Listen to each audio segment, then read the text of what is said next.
Welcome back to another FPL video and podcast. This will be the updated lineups for Game Week 1, and you can see the clean sheet odds on screen. I'll be referring to this during tomorrow's deadline stream, so be sure to tune in for that around 2 hours before the deadline. Tottenham Hotspur are top of the clean sheet odds with a 49% probability against Burnley at home, only 3 days after the UEFA Super Cup final defeat against PSG, but they played extremely well. How will their side line up though in Game Week 1? Now, I have to say that is going to be the most difficult to predict, and I do encourage any Tottenham fans and those that watch them regularly to leave their thoughts in the comment section down below. The same goes for fans of every other club with their respective teams on offer. Man City are second with a 43% chance against Wolves away. Chelsea are third, Liverpool are fourth, and Arsenal are fifth despite having that tough visit to Old Trafford, and Brighton are in sixth. The least likely team is Bournemouth with a 9% chance against Liverpool at Anfield in the season opener tomorrow on the 15th of August. I hope to have you on board there for that deadline stream and throughout the season for FPL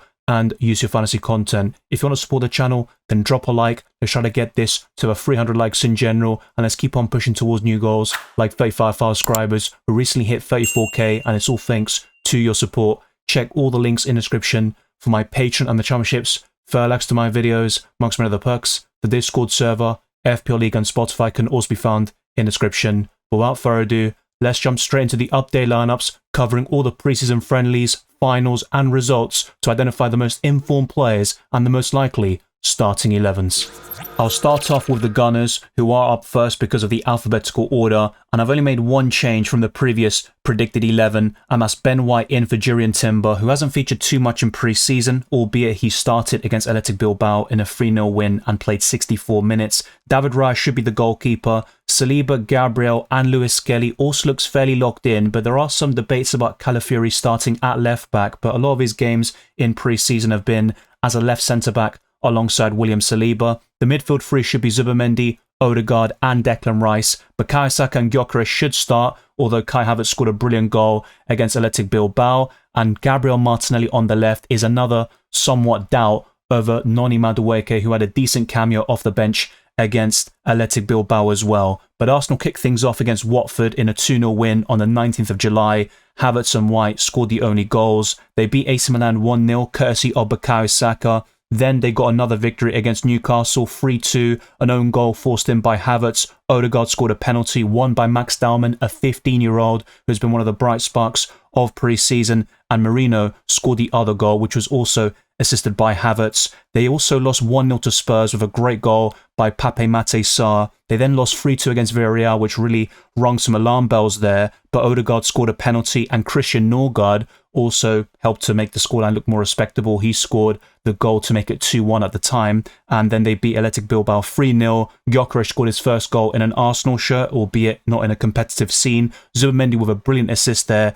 Bukayo Saka scored the second, and Martinelli set it up, and Kai Havertz scored the third, and Bukayo Saka was the one who stole the show. He has 2 goals and 1 assist throughout pre-season, and Kai Havertz with 2 goals and 2 assists in all the friendlies. Max Dallman won 2 penalties, and Ben White scored a goal and kept 2 clean sheets in the process. But the doubts here with Arsenal would be Timber versus White at right back. I think overall Timber would be first choice, but Ben White has been one of the best performers in all these friendlies. Lewis Skelly versus Calafiori on the left-hand side, and Martinelli against Madueke on the left wing. Those are my major doubts. I know some people would also argue that Havertz will start over Gyökeres, but I don't think that'll be the case against Man United away from home in Game Week 1. Next up is Aston Villa, and I've put Morgan Rogers back into my starting 11 this time, and Daniel Marlin is on the right. Jacob Ramsey has been removed. He's going to join Newcastle United for £40 million, and Emi Martinez is suspended, so that's why Bizot is in goal, the new signing there for Aston Villa, and a back four of Matty Cash, Konsa,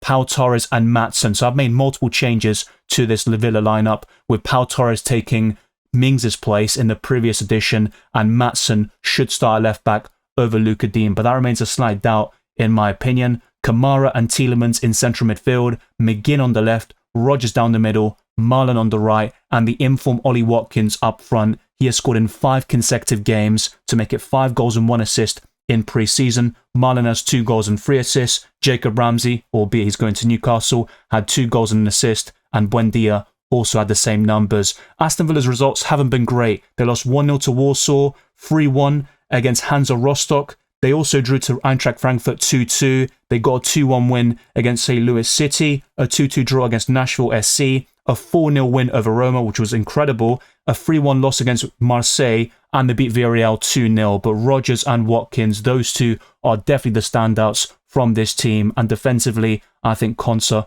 offers the best value at 4.5 million. He can play as a right back and also in central defence. His versatility makes him a reliable option in terms of starts, and he should get some defensive contribution points, and it's better to go for that safe option in Konsa to really maximise those Aston Villa fixtures for the first 8 game weeks where they are top of the fixture difficulty rating, the FDR. And Maatsen and Dean, I think there's going to be too much rotation there. Pau Torres has been fairly injury prone, and Matty Cash has also had his fair of injury problems, and he's not as reliable in that right back spot as Konsa would be throughout that Aston Villa defence. So I think Konsa is the third best asset they have on offer. Rodgers is second, and Ollie Watkins is undoubtedly first after an incredible pre-season. Bournemouth are up next. They have signed Diakite. I don't think he'll start in game week 1, but I wouldn't rule it out. And if that's the case, he will start alongside Senesi in central defence. But I've currently gone for Hill, who is a 4 million defender. Long term, I wouldn't be going for him in FPL. Smith as the right back, I think, is going to be a bit of a debate, especially over the coming weeks, as Araujo is knocking on the door and Troffer is the outstanding left back they have to replace Milos Kerkez, who is a massive loss. Petrovic will be the starting goalkeeper, and 2 central midfielders in Traore, who cost 4.5 million, and Adams, formerly of Leeds United, and Scott could play in a more advanced role to cover for the injured Justin Kluivert. Now, there is a possibility he makes it into the squad, but Justin Kluivert hasn't featured in pre-season, and that will be a massive loss there for Bournemouth at Anfield. Tavernier on the right, Semenyo on the left, and Evanescent up front. But there's also Dango Ouattara, who could start in one of those positions, particularly on the right-hand side, and Scott normally plays in a deeper position, but throughout pre-season, he has been playing as an attacking midfielder, and he's done fairly well for the Cherries. There's also Billing, who is off the back of winning Serie A on loan at Napoli, and he's back in the Bournemouth fold, but is he going to get consistent starts? I'm not so sure. A few years ago, he was offering decent FPL value from time to time, but I think this is the most likely starting 11 for Bournemouth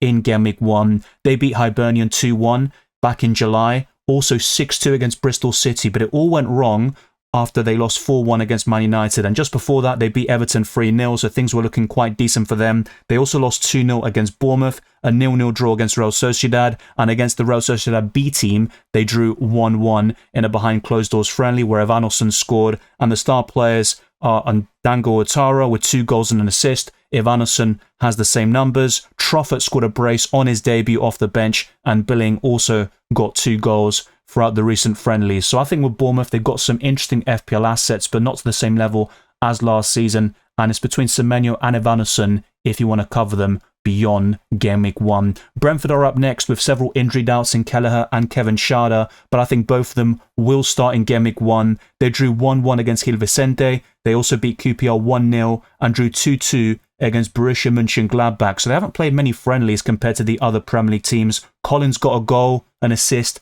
and a clean sheet. Coyote got an assist and a clean sheet, and Damsgaard got 2 assists. They have been the standouts so far, and I think Igor Thiago is one to watch at 6 million. And in terms of the fixtures, they look fairly decent in the medium to long term, and Sunderland in Game Week 3 particularly stands out. But it should be Keller in goal, Coyote and Henry as the fullbacks, so I have changed that from the previous predicted lineups. Collins and Vandenberg in central defence, and then Yarmoliuk with Jensen. But my only concern and doubt is whether it will be Henderson alongside Yarmoliuk instead of Jensen, which has been the main midfield partnership throughout pre-season. Fabio Carvalho should be on the right-hand side, but Brentford will likely sign a winger before the transfer window closes. Kevin Schade on the left if he's fit. If not, you would expect Lewis Potter to be on that side. Damsgaard as the attacking midfielder and Igor Thiago up front. I think that's the way Brentford will line up against Nottingham Forest away. And Brighton could go for a similar system with a 4-2-3-1 here, despite playing a back three on multiple occasions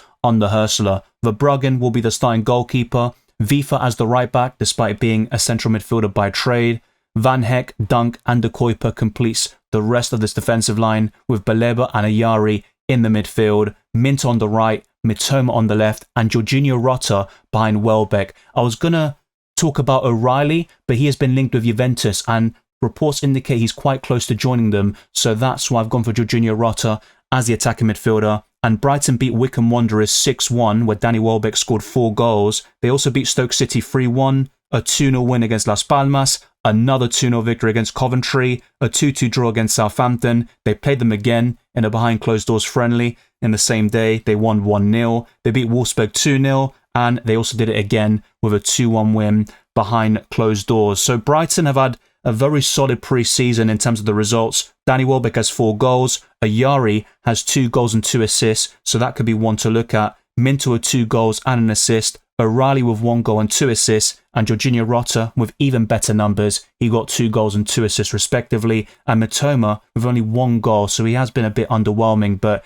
he's still my favourite Brighton attacker, even over Danny Welbeck at the same price tag. But we've also got Burnley, who has 1 injury doubt in their starting 11 in Dubravka. I think he will start, and if you look at FPL, the reason for the yellow flag is because of a lack of match fitness. Kyle Walker, Ekdal, Estev, and Hartman is the likely back 4, but there's also the possibility of Tuanzebe entering that starting 11 over Ekdal, and that could happen in the next couple of weeks. I've also gone for Cullen and Laurent in central midfield, then Edwards on the right, Jadon Anthony on the left, Miebri as the attacking midfielder, and also Lau Foster up front instead of Fleming, who hasn't really featured in the last couple of weeks due to a small injury. They beat Fleetwood Town 1-0 on the 12th of July. They also got a 1-1 draw against Wolves, a 2-0 victory against Huddersfield, a 2-2 draw against Shrewsbury Town, a 1-0 loss against Stoke City, and the same scoreline, they lost to Lazio on the 9th of August. Marcus Edwards has been the outstanding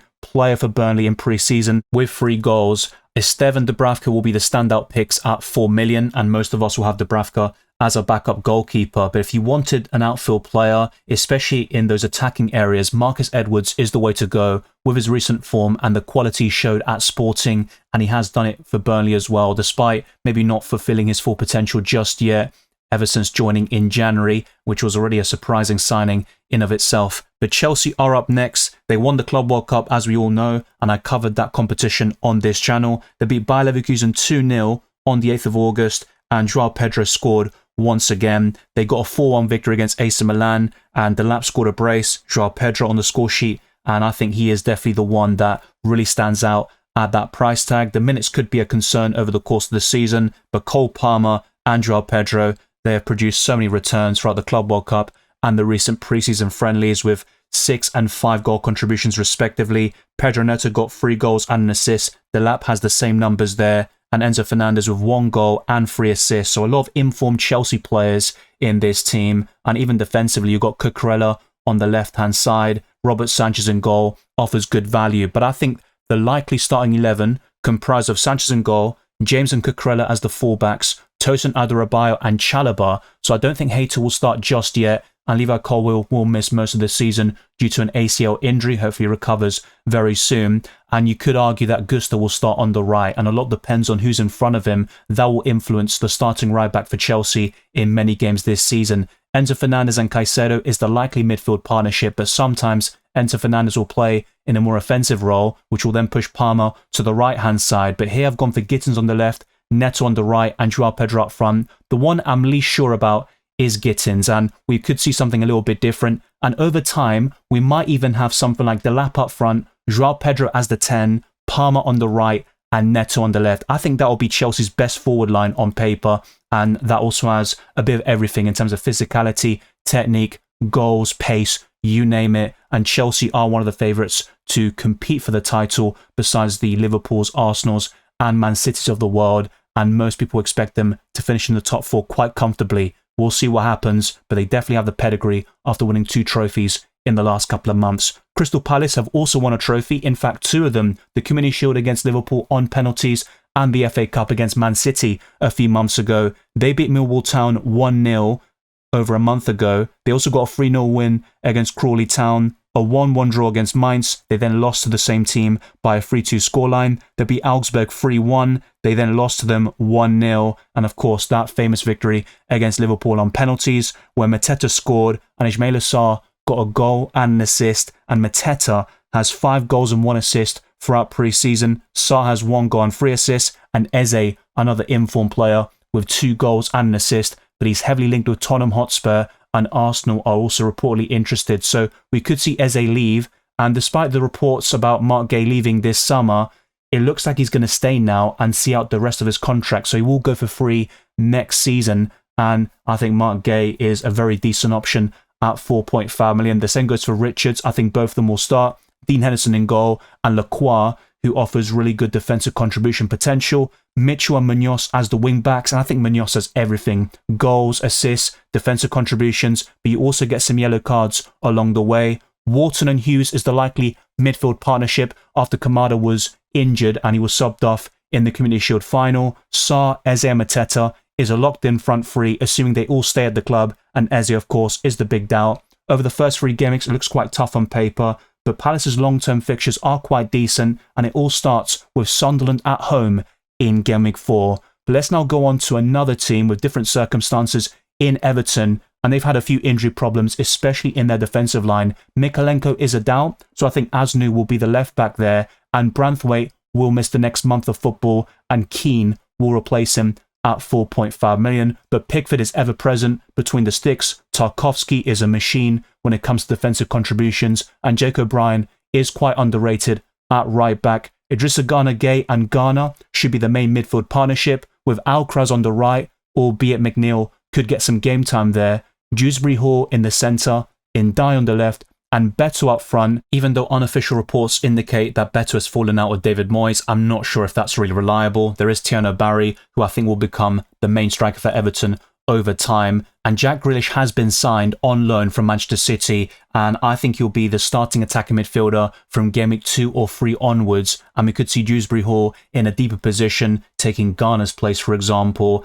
then Alcaraz on the right, if not McNeil, and then Ndai on the left. That could be the long-term vision for Everton, at least for this season. So interesting times are ahead for the Toffees in a new stadium. So Goodison Park is no more, and their results throughout pre-season have also been fairly mixed bag. They drew 1-1 against Accrington Stanley, they lost 1-0 against Blackburn, a 2-1 win against Port Vale, they lost 3-0 against Bournemouth, a 2-1 defeat against West Ham, a 2-2 draw against Man United, and they lost 1-0 against Roma. So the form hasn't been great, and the star player has probably been Idrissa Gana Gueye with a goal and an assist, and he has the capabilities of defensive contributions. The same goes for some Fulham players like Joachim Andersen, who should start in Game Week 1. Leno will be the starting goalkeeper. Tete, Bassi and Sessegnon complete that defensive line. I don't think Robertson will start against Brighton away because he hasn't featured much in pre-season. I think his last game was in July. Sandenberg and Lukic should be the main midfield partnership. Harry Wilson on the right, he has been outstanding in pre-season.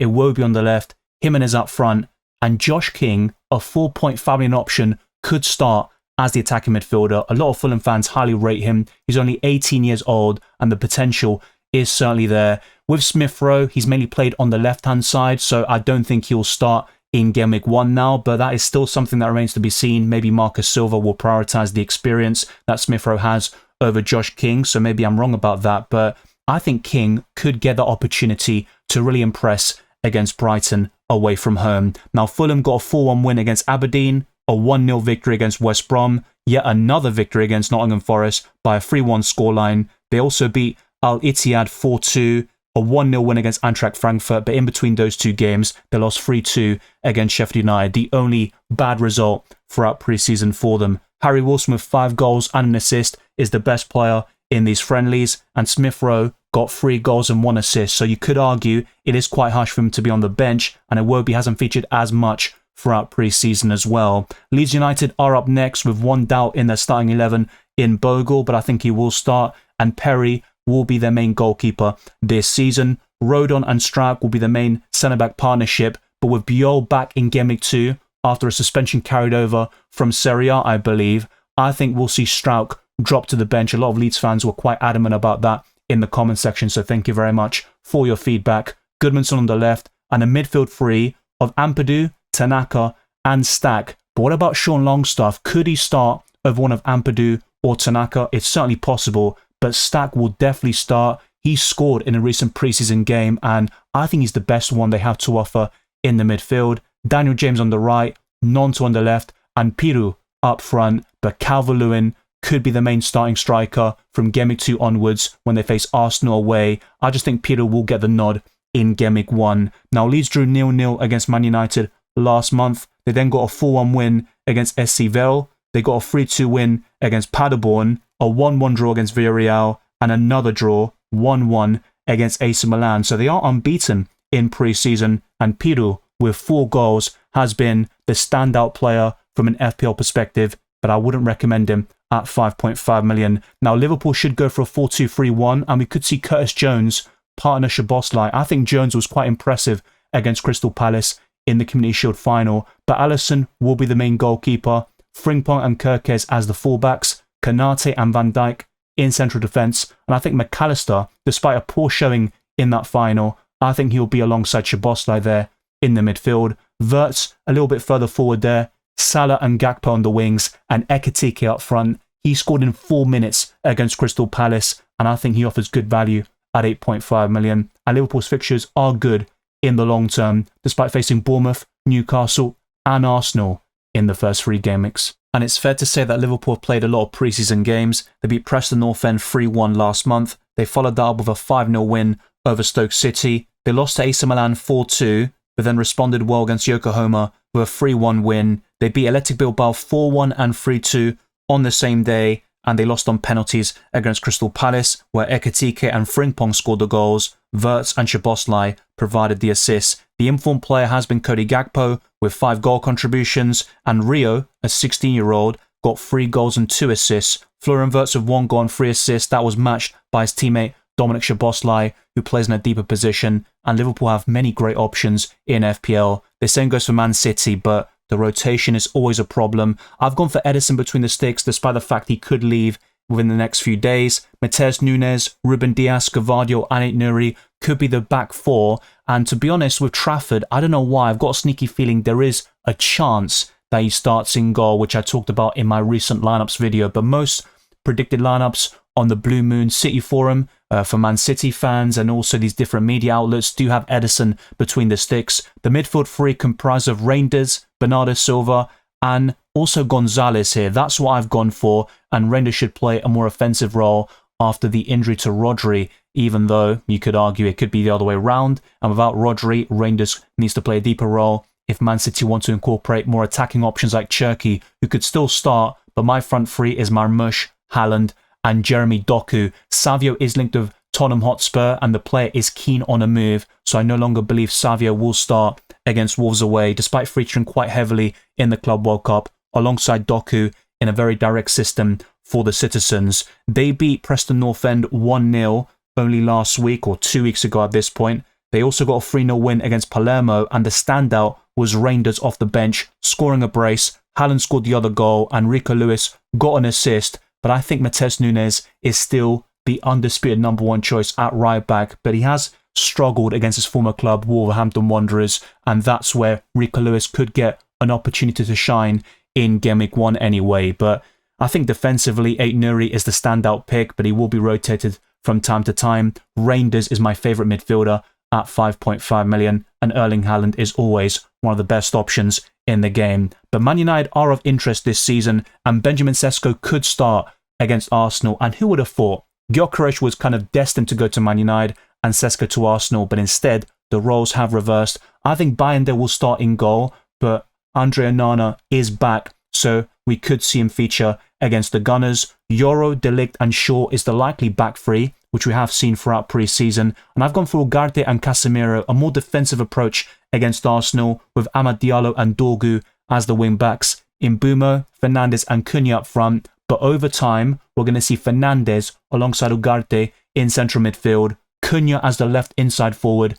Sesko up front, and Mbeumo on the right. I just don't think Sesko will be rushed in for the opener on Sunday against Arsenal, but maybe I'm mistaken about that. Let me know your thoughts down in the comment section below. Man United drew against Leeds United 0-0 in Sweden. They beat West Ham 2-1, where Bruno Fernandes was the star. He scored a brace on that game. They got a 4-1 win against Bournemouth, which was very impressive, and Dorgu scored a brace there. They drew 2-2 against Everton, and they got another draw against Fiorentina, but won the penalty shootout. And Bruno Fernandes has got 3 goals and 2 assists in pre-season, and at 9 million, he offers defensive contributions, goals, assists, and penalties, but Mbeumo and Cunha aren't too far behind in the pecking order, and the penalties could be shared over the course of the season. The next team is Newcastle United, who have had so many problems in this transfer window, but Nick Pope should be the starting goalkeeper despite the signing of Aaron Ramsdale. Trippier, Schär, Burn and Livramento is the likely back four, and over time we'll see Lewis Hall as the main left back,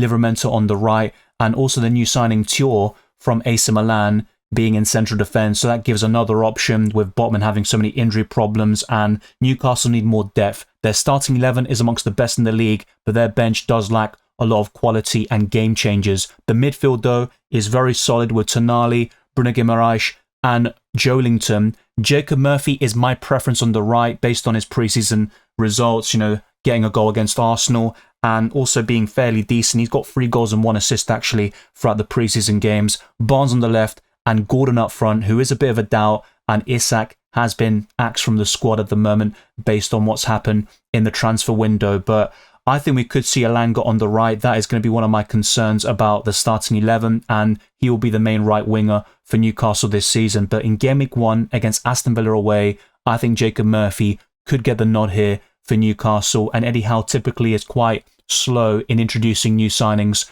to the starting 11. Newcastle got a 4-0 win against Carlisle in early July, but they lost 4-0 against Celtic. They also lost 3-2 against Arsenal, and they somehow lost the game against the K-League Select 11 by a 1-0 scoreline. They drew 1-1 against Spurs and then lost against Atletico Madrid 2-0 at St James's Park, and Murphy has been the standout in pre-season, and Lewis Hall could still be available. I think he'll be in the squad against Aston Villa, but I think Trippier is more likely to start after featuring more in pre-season, and that means Livramento will be shifted to the left-hand side. With Nottingham Forest, there are fewer concerns with Matt Sells in goal and a stable back four of Aina, Milenkovic, Murillo and Nico Williams, a midfield pivot of Sangare and Elliot Anderson, who offers great value at 5.5 million. Their new signing Ndoye on the right-hand side, Gibbs White just behind Chris Wood and Hudson-Odoi on the left. And Nottingham Forest have decent long-term fixtures. They have got 5 clean sheets out of 7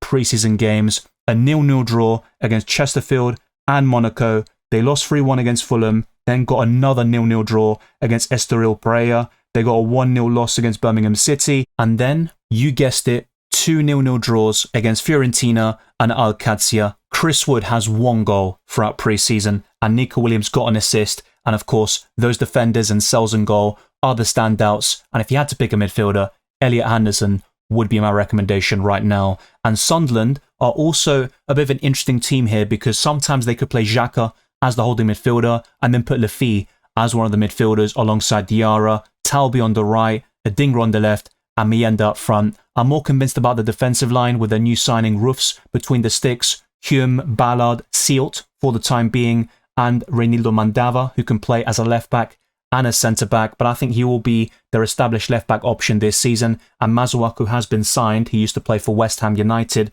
and he could be another option to provide depth in that left back spot. But ultimately, they have the likes of O'Neill, who are currently out of the equation for Game Week 1, and Sealt won't be a regular starter for Sunderland beyond that West Ham at home fixture in Game Week 1. But sometimes I think Xhaka will be in that holding midfield role, as I mentioned earlier, and we could even see that happen from the get-go. But Sunderland have been poor in terms of their results. They lost 4-0 against South Shields in early July. They got a 2-2 draw against Gateshead. They also drew 1-1 against Sevilla, lost 1-0 against Sporting, and a 3-0 loss against Hearts, a 2-1 defeat against Hull City, a 1-0 loss against Real Betis and Augsburg, and in their final preseason game, they lost again by a 3-0 scoreline against Rayo Vallecano. Lafitte has 1 goal and 1 assist in pre-season. He has been their best player, and it might be a little bit harsh to see him on the bench for the Black Cats. As for Tottenham Hotspur, they have been fairly decent in pre-season, but the last 2 will be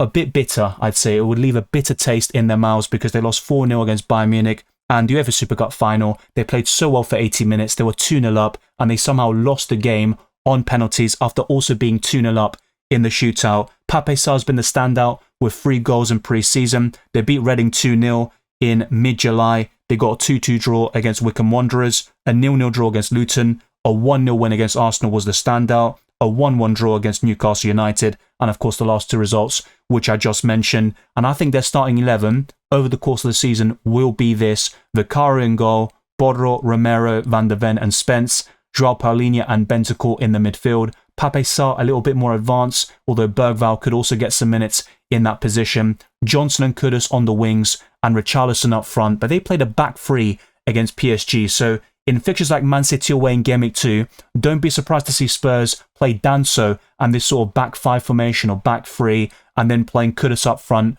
with Richarlison and soon to be Solanke, who scored a penalty against Paris Saint-Germain, an emphatic one at that, and over the course of the season, he'll be the main striker. So maybe we'll see Solanke start over Richarlison from the get-go, and there could be a lot of rotation in Game Week 1. So I think Tottenham might be the most difficult to predict, actually, for the opening game week anyway, and over time it should be a little bit easier. But Thomas Frank is versatile, and he can adapt his tactics depending on the opposition, and he's not afraid to play hoofball or play direct and play these long passes to really target teams like Man City, who might have some weaknesses from that perspective. But we now have two teams left to cover, and West Ham are one of them, and their preseason results have also been quite mixed bag. They beat Grasshopper 3-1, and they also lost 2-1 against Man United, 2-1 win against Everton. They also beat Bournemouth 2-0 and drew 1-1 against Lille. Bowen and Fulkrug have been the standouts. So Bowen has got 2 goals and 2 assists. The same goes for Paqueta, who has been cleared of all charges by the FA for the betting breaches and all that BS, you could say.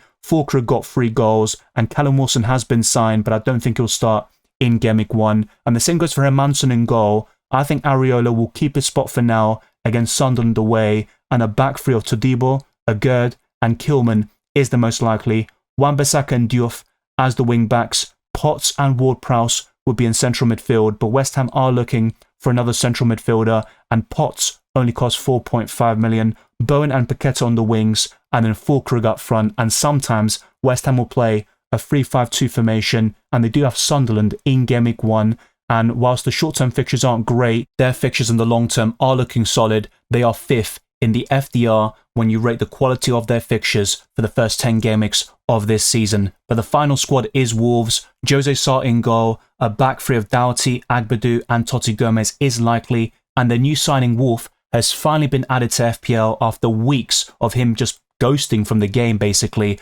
Hoover could be a 4 million starter at right wing back, but Joao Gomez and Andre will definitely start in central midfield.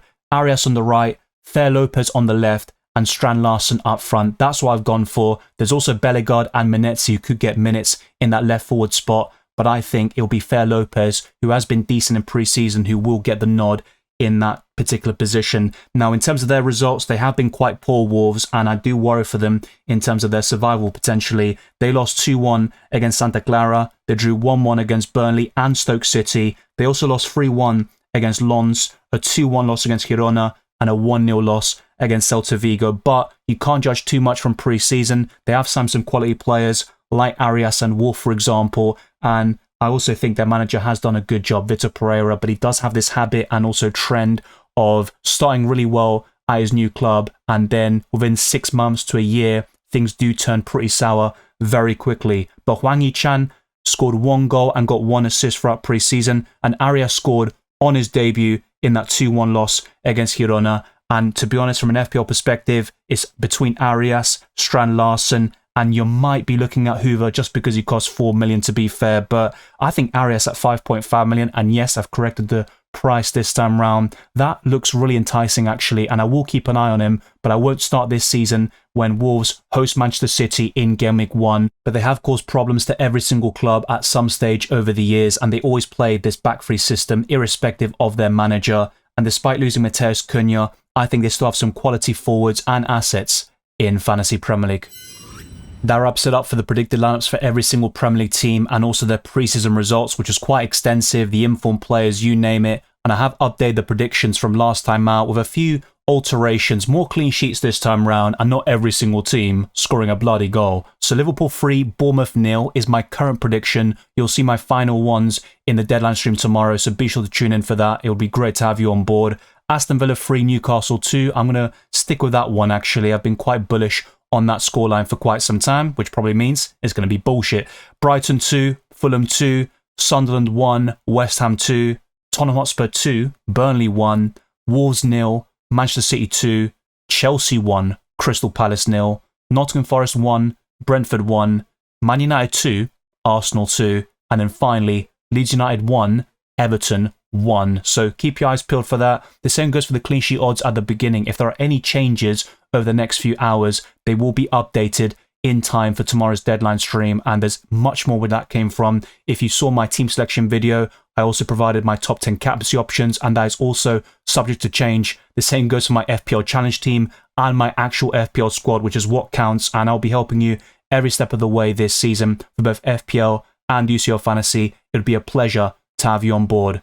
Thank you very much for watching this video and listening to this podcast. If you enjoyed it or find it insightful, then like this video, subscribe to my channel, and also hit that notification bell so always up to date with my content. And our aim is to get to over 200 likes on this video and to get closer to 35 subscribers. Follow me on X, Instagram, and Blue Sky, DylanRCM, and check all the links in the description for my Patreon and the championships, further access to my videos, amongst many other perks. The Discord server, FPL League, and Spotify can also be found in the description. I'll see you very soon for the Game Week 1 deadline stream, and keep your eyes peeled for UCL Fantasy content.